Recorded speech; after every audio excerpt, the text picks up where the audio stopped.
sur ma chaîne. J'espère que vous allez bien. Très heureuse de vous retrouver. Je vous avais fait un sondage sur Insta et ici dans l'onglet communauté. Et j'avais vraiment à cœur de faire cette vidéo sur ma relation avec Dieu, comment lire la Bible et surtout pourquoi c'est important de se plonger dans la parole de notre Créateur. Alors, c'est parti. C'est un thème, si vous me suivez depuis longtemps, ou peu importe si vous venez d'arriver sur mes différents réseaux, vous savez que c'est un sujet qui est important pour moi puisque j'en parle régulièrement. Ma foi fait partie de moi intégralement. Mais j'ai fait ce qu'on appelle cette renaissance. C'était avant ma vingtaine. Et c'est vrai que c'est bouleversant, c'est merveilleux. C'est aussi un chemin avec des responsabilités nouvelles, du coup, puisqu'on est à nouveau, on prend et on choisit Christ dans notre vie. Et du coup, on a un plan à suivre, un guide, une ressource spirituelle qui nous habite, qui nous émeut et qui nous met face aussi à des responsabilités quotidiennes. Alors, ma relation avec Dieu. Comme je vous l'ai dit avant, je suis née, donc je suis de confession catholique, j'ai été baptisée, communion, etc. Et ensuite, j'ai toujours eu à cœur de rechercher finalement Dieu. Je voulais faire tous les camps. J'étais très active, très enthousiaste. Et c'est voilà, vers les 18-19 ans. Maintenant, je sais, Dieu m'a amenée car il a un plan pour chacune de nous. Et du coup, j'ai fait la rencontre d'amis. Et sans savoir, c'était des amies chrétiennes, protestantes. Et par des discussions, elles m'ont offert ma première Bible des 66 livres, donc du coup anciens et nouveaux. Donc j'ai vraiment découvert avec joie et émerveillement les versets. J'avais plongé dans ma Bible avec le catéchisme, mais j'étais jeune aussi. Et ensuite j'avais un peu laissé tomber la lecture de la parole. Et là, je m'en souviens toujours de cette amie, Anne-Laure. Ça me touche d'en parler parce qu'elle ne se rend peut-être pas compte. Et c'est ça aussi le message que j'aurais voulu, que je souhaite partager avec vous.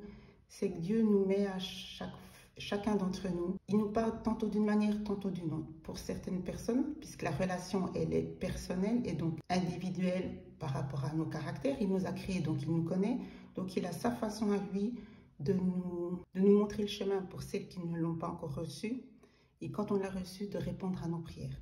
Et pour moi, je sais que cette jeune femme a été vraiment, avec d'autres, on était plusieurs, mais voilà, elle m'a offert ma première Bible, avec des mots qui résonneront toujours en moi. Et ensuite, j'ai fait des camps, voilà, et j'ai reçu le Seigneur à un camp. J'ai vraiment ressenti cette puissance entrer en moi, cet amour, ça. C'est vraiment quelque chose de bouleversant. Et voilà, d'ailleurs, pour l'anecdote, quand je suis revenue de ce camp, ma famille a remarqué qu'il y avait quelque chose qui avait changé. Une famille qui n'est pas pratiquante, donc c'est vrai que c'est toujours beau de voir que mon état, et je ne m'étais pas forcément rendu compte, mais en gros, ça soyait sur mon visage. En fait, quand on reçoit le Seigneur, Jésus-Christ, le Fils que Dieu a donné pour laver nos péchés, qu'il a envoyé pour nous sauver en donnant sa vie, c'est vraiment l'ultime sacrifice et c'est un don merveilleux qu'il nous a fait. Et c'est ça aussi la responsabilité, quand on le reçoit dans notre vie, de ne pas oublier cela. De ne pas oublier cela, qu'il est mort pour laver nos péchés. Et c'est vrai que c'est beau de voir que ça se voit. Et ensuite, c'est aussi notre chemin de croix, d'être toujours et de tout faire et de demander à Dieu de nous aider à grandir dans notre foi. La relation, je tiens vraiment à parler de ça parce que bien plus que la foi. Jésus est venu pour que nous puissions justement avoir cette relation avec lui pour accéder au Père. Et c'est cette relation qu'on doit nourrir, qu'on doit se ressourcer en elle, qu'on doit grandir en elle et qu'on doit être en connexion constante avec Jésus par, pour moi, deux moyens, la parole de vérité, la parole du Créateur, c'est-à-dire c'est vraiment, comme là je vous parle, c'est-à-dire c'est pas juste un livre avec des textes, c'est un livre qui est le résultat de la parole de Dieu, le créateur de l'univers. Il a parlé, il s'est révélé à beaucoup de personnages. Donc même eux, quand ils font les lettres, quand ils expliquent, c'est pas eux en tant qu'êtres humains, c'est ils parlent, ils écrivent, j'ai envie de vous dire, par rapport à la parole que Dieu leur a transmise. Donc tout texte dans la Bible est la parole de Dieu. Et c'est incroyable, et c'est même un privilège de pouvoir se dire qu'on peut la lire, déjà de un gratuit et accessible à tous. Ça n'a pas toujours été le cas. Ça n'a pas toujours été le cas. Donc il faut toujours être reconnaissant, déjà chaque jour, mais aussi de se rendre compte au niveau du contexte. La Bible, surtout dans l'Ancien Testament, mais peu importe, dans chaque livre, il faut toujours se remettre, essayer de comprendre dans le contexte. Pas regarder avec nos yeux d'aujourd'hui, notre époque d'aujourd'hui, puis dire « Ah bon, c'est bizarre » ou « Pourquoi ils ont réagi comme ça ?» Il faut comprendre le contexte historique, politique. Sincèrement, il y a beaucoup de politique. Lutte des pouvoirs. Vous allez me dire, rien n'a changé.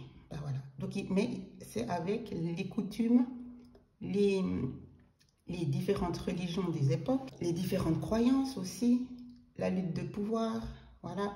Et tout ça donne aussi une résonance et ça aide à comprendre au mieux, selon nos capacités en tout cas, l'histoire de la création. Et pourquoi Dieu a réagi de telle et telle manière. Évidemment, c'est Dieu, donc on a évidemment pas à remettre en question. Mais si on prend le temps et qu'on lit jusqu'au bout, on comprend que oui, c'est un Dieu compatissant, lent à la colère. C'est un Dieu qui ne nous abandonnera jamais, jamais.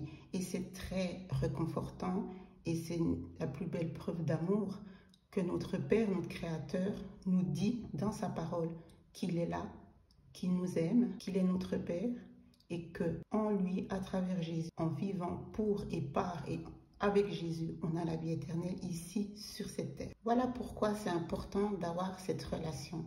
Une relation, c'est deux personnes et là, c'est nous qui recevons l'amour de Dieu. C'est notre Père, je vous le disais avant. Je pense que c'est la meilleure métaphore que l'on puisse se donner pour comprendre la relation. Il nous aime, il est lent à la colère, il est amour, il est conseiller, il est aussi colère et il peut aussi gronder et réprimander, mais il pardonne. Il pardonne toujours. Et c'est important d'avoir, peu importe votre âge, de comprendre ça quand vous recevez Christ, que vous êtes en connexion constante avec lui par la parole et que vous pouvez lui parler et que lui, justement, sa parole de vérité est dans la Bible. D'où l'importance de la lire. Donc, je vais directement passer au chapitre « Pourquoi lire la Bible ?» Voilà, je pense que je l'ai déjà un peu répondu. C'est notre guide. Je ne trouve pas le meilleur mot. C'est le meilleur livre, c'est mon livre numéro 1, puisque Dieu est numéro 1 dans ma vie. C'est un guide, c'est le guide touriste, c'est le guide de secours, c'est tout ce que le guide de conduite, le guide de votre comportement, le guide des avertissements, le guide, oui, de l'amour, je l'ai dit, le guide en tant qu'enseignant, le guide en tant que conseiller pour toutes les relations familiales, amoureuses, voilà, du comportement qu'on doit avoir. De toute façon, il ne laisse rien au hasard. Encore heureux, c'est Dieu. Quand on dit qu'il connaît le nombre de cheveux qu'on a sur notre tête, ce qui est tout à fait logique puisqu'il nous a créés, c'est bien pour vous dire que rien n'est laissé au hasard dans la Bible. J'ai des enfants, on a toujours des belles discussions et justement c'est très enrichissant aussi quand on est parent. Alors c'est aussi une responsabilité, mais de pouvoir enseigner la parole à nos enfants, de pouvoir justement leur parler de Jésus, moi depuis qu'ils étaient petits, je leur disais quand on faisait la prière du soir, je disais toujours, n'oubliez pas, Jésus est votre meilleur ami. Je leur disais aussi toujours, s'il y a bien une personne qui vous aime plus que moi, la seule, c'est Dieu. Et je leur disais toujours, voilà, n'oubliez pas après la prière, si vous avez quelque chose à dire ou que vous n'osez pas dire à maman, ou que vous avez des petites peines, vous pouvez lui parler, vous pouvez tout lui dire. Il est votre meilleur ami et il saura vous donner la réponse. Et vous n'avez à avoir aucune gêne, aucune honte, aucune peur pour lui parler. Et j'ai vraiment voulu les enseigner à comprendre cela parce que chacun sa croix. C'est-à-dire que un enfant, tout comme mon exemple à moi, je n'étais pas dans une famille pratiquante et croyante, on ne peut pas compter sur l'entourage. Dieu vient à chacun d'entre vous. Dieu nous donne le libre arbitre, c'est-à-dire qu'il est là pour tous, à nous d'ouvrir son cœur et de recevoir Jésus. C'est important de se dire, je dois donner la responsabilité à mes enfants de comprendre qu'ils sont seuls dans la relation avec Dieu. C'est pas maman, Dieu, il est avec mes enfants à titre individuel et c'est très réconfortant. C'est-à-dire qu'il est pour nous, à titre personnel. Il sera toujours là pour toi, pour moi. Peu importe ce qui se passe dans ta famille ou au plus large, Dieu, il est à chaque fois à 100% pour toi. Et c'est ça que je voulais aussi pour l'autonomie, pour la croissance dans la foi, de nourrir cette relation à titre individuel. Pas attendre sur maman et papa pour faire la prière, pas devoir compter sur quelqu'un pour aller à l'église. Ça doit venir de soi parce qu'on a envie et on vit en Christ. Donc voilà, la Bible, elle a les réponses à toutes vos questions, à toutes vos pensées.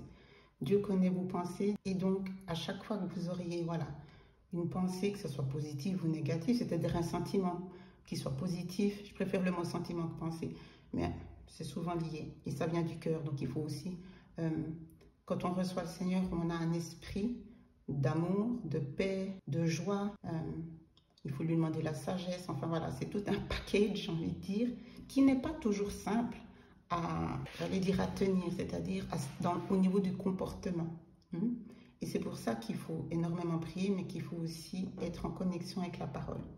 Et de se dire qu'on peut puiser dans cette parole pour trouver les réponses qui sont du coup des réponses de vérité, puis c'est la parole de vérité, et que la vérité se trouve ici et nulle part ailleurs. C'est, comme je vous le disais avant, vraiment une grâce. Et je pense qu'il faut vraiment, je le répète, réaliser la chance, être reconnaissant, je n'aime pas le mot chance, être reconnaissant de pouvoir l'avoir gratuitement et de pouvoir se la procurer sans crainte, sans peur, sans devoir se cacher. Savoir que Dieu m'écoute, qu'il me guide à travers sa parole, qu'il me pardonne. Cette relation intime avec lui, ce qui donne un sens quand on le reçoit dans notre vie, pour toute notre gestion, que ce soit la gestion de la vie familiale, personnelle, amicale, les relations, et du coup des finances aussi. Comme vous le savez, maintenant j'accompagne les femmes dans leur gestion budgétaire selon la parole et c'est vraiment une ressource merveilleuse et ça nous aide, ça aide mes clientes à vraiment aussi se sentir soutenues et de comprendre aussi comment elles puissent améliorer leur gestion en faisant honneur justement à Dieu, à sa parole. Donc voilà, j'espère que pour le pourquoi, ça c'est dit, que j'ai pu un petit peu développer. N'hésitez pas dans les commentaires si vous souhaitez que je parle d'autres sujets, que je vous parle de mes différentes Bibles, des méthodes. J'avais aussi fait un sondage par rapport aux méthodes, donc n'hésitez pas à me dire dans les commentaires que j'approfondisse. Comment lire la Bible? Je sais que pour certaines d'entre vous, ouvrir la Bible peut sembler intimidant, mais je vous assure, il suffit de commencer petit à petit. Je vous recommande de choisir une version accessible.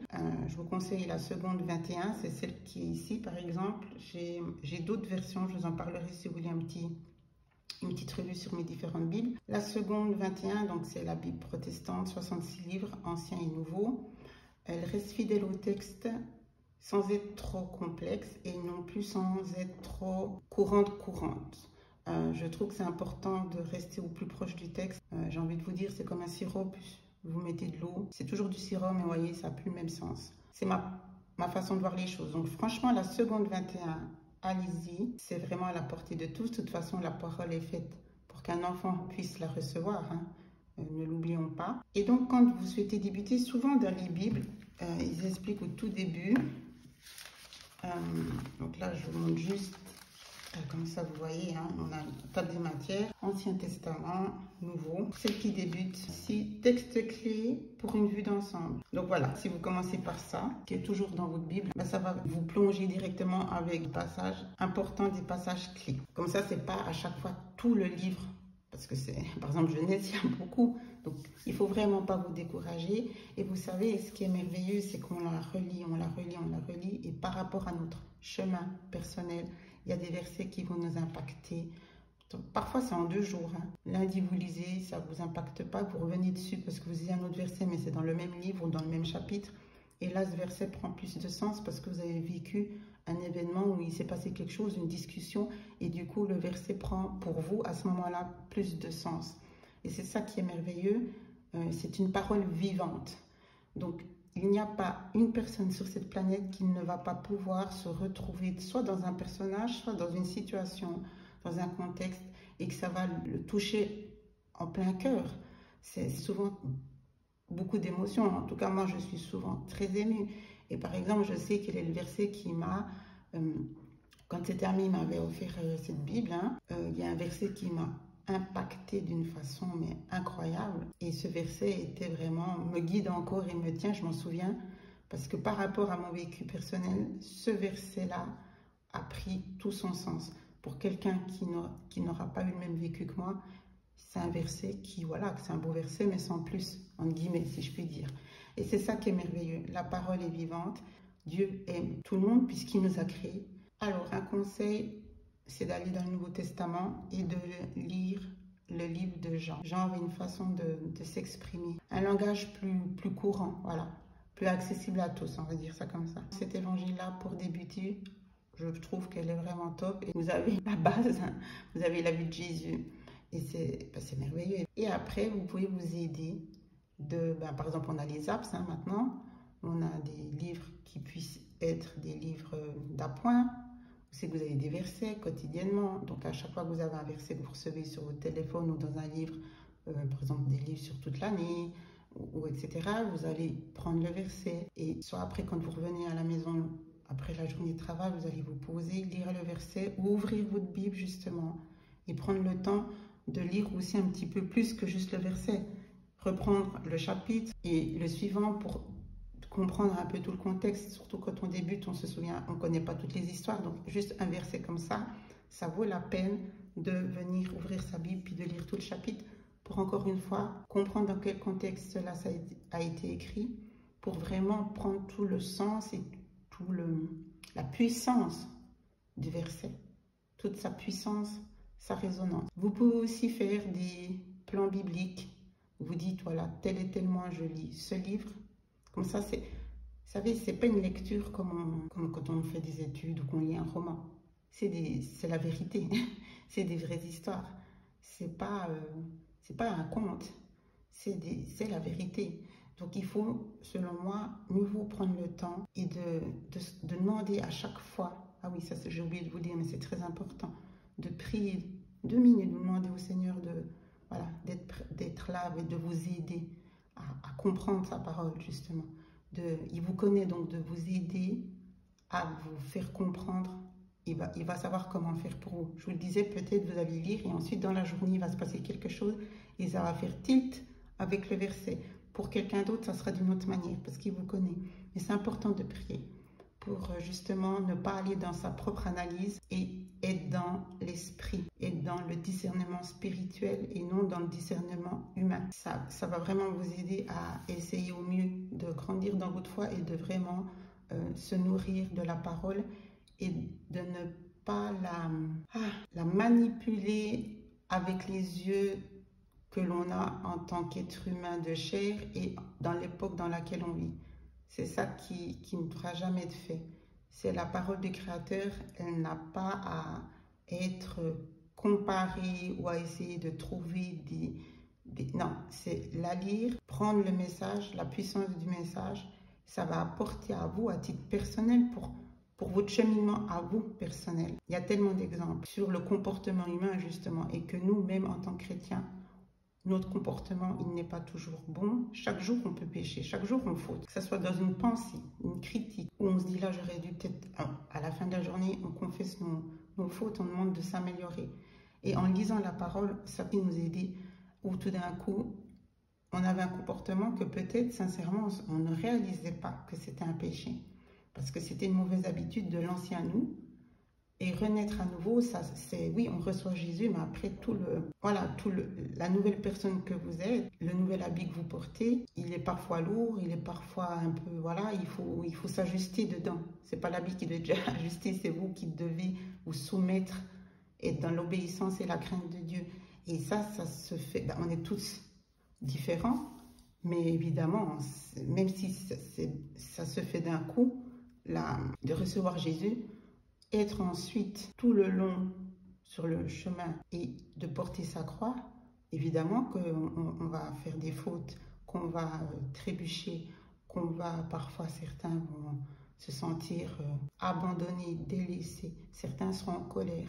Donc c'est tout des émotions qui peuvent être vécues et qu'on retrouve dans la parole, et on a à chaque fois un Dieu compatissant, un Dieu qui ne lâche pas.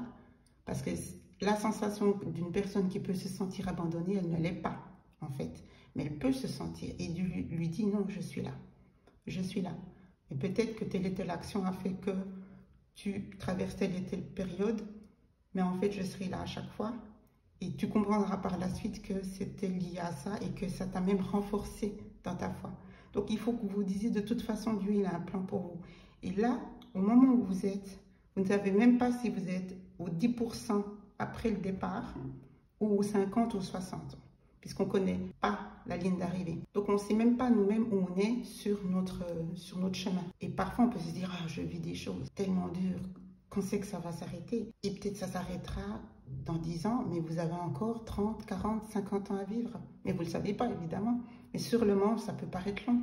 Il y a tellement de magnifiques histoires de personnes qui ont attendu la promesse de Dieu et qui n'ont pas perdu l'espoir ni la confiance et qui s'est réalisée pour certains 40 ans, 20 ans après. Donc c'est merveilleux, ça veut bien dire que Dieu nous regarde et se nourrir de lui, c'est être dans l'espérance constante, la joie, la réjouissance constante et surtout ne jamais perdre confiance en son amour. Alors, je vais parler de routine, vous me connaissez, je suis Madame Routine. Avoir une routine de lecture, je trouve que c'est une bonne idée. Parce que voilà, on est humain et parfois, voilà, la vie est ce qu'elle en est. Que ce soit, vous pouvez regarder mes playlists pour l'agenda, la planification, pour le budget justement. Faire le suivi de ses dépenses, tout noter, garder les tickets, faire ses catégories d'enveloppe. Bref, il faut une discipline, une constance et une routine. Pour la Bible, c'est la même chose. Grâce maintenant, c'est vrai, à nos applications sur nos smartphones, ça commence le matin, un verset qui arrive, une notification. Prenez 5 minutes au moins pour le lire, voilà, s'imprégner. La prière, mais je vous en parlerai dans une autre vidéo si vous le souhaitez, est un élément hyper important. Le matin, vous avez fait votre prière, vous partez bosser. Ok. Le soir, prendre au moins 5 minutes, ou même alors toujours sur l'apps, vous me connaissez, je préfère le papier, parce qu'il faut être quand même dans un moment un petit peu de calme, concentré, comme je vous le disais, prier pour demander au Seigneur de vous aider à comprendre le verset. Voilà, il faut être là, hein, il faut être présent et pas avec de la musique, du bruit, etc. Donc, voilà, au moins 5 minutes, ou alors dans la semaine, un jour, où vous, si vous êtes voilà, en famille ou en couple ou comme ça, où vous prenez le temps d'une lecture un peu plus longue, sur justement par rapport à votre plan de lecture. Peut-être vous dites, voilà, moi je lis le verset, mais j'ai envie de faire mon plan tous les tels jours. Tous les mardis, j'avance sur Jean, le livre de Jean, et je reste concentrée là-dessus et j'approfondis les versets peut-être plus tard, ou je me les note dans un journal de prière et je reviendrai dessus dans la semaine ou quand j'ai du temps. Voilà, mettez-vous, vous savez, demandez justement à Dieu de vous donner la marche à suivre en fait, pour ne pas se comparer, je vous dis toujours, et vous mettre une pression qui est inutile. Dieu vous aime et peu importe par quelle manière vous allez vous réjouir, de vous nourrir de sa parole. Lui, il vous voit et c'est ça qui compte. Il vous donnera encore une fois les moyens, les outils et la routine la mieux pour vous, qui est le mieux adapté pour vous. Donc demandez-lui encore une fois, hein, il faut tout lui demander. Donc voilà, la beauté de la relation avec Dieu, c'est que sa parole est vivante et quand vous la lisez, elle résonne en vous avec ce que vous êtes en train de vivre actuellement. Et c'est sa promesse, c'est qu'il est toujours là, prêt à vous guider. Donc voilà, j'espère que cette vidéo, ce sujet vous a plu. N'hésitez pas à me donner des retours dans les commentaires. Vous trouverez un petit peu les ressources dont je vous ai parlé dans la description. Vous avez beaucoup d'articles sur mon site au sujet voilà, de la lecture biblique, des prières, des finances bibliques, du comportement de la femme chrétienne. Donc, n'hésitez pas à aller puiser sur mon site internet. Voilà, on arrive à la fin de cette vidéo. J'espère qu'elle vous a donné envie de plonger dans la Bible, celle qui traîne dans une armoire ou dans votre table de nuit, peu importe. En tout cas, j'espère que vous allez la redécouvrir, découvrir cette richesse infinie que Dieu nous a offerte. Et donc, n'oubliez pas que lire la Bible, c'est bien plus qu'une lecture, c'est un cheminement pour approfondir votre relation avec notre Père. Je vous souhaite tout le meilleur. Je vous embrasse.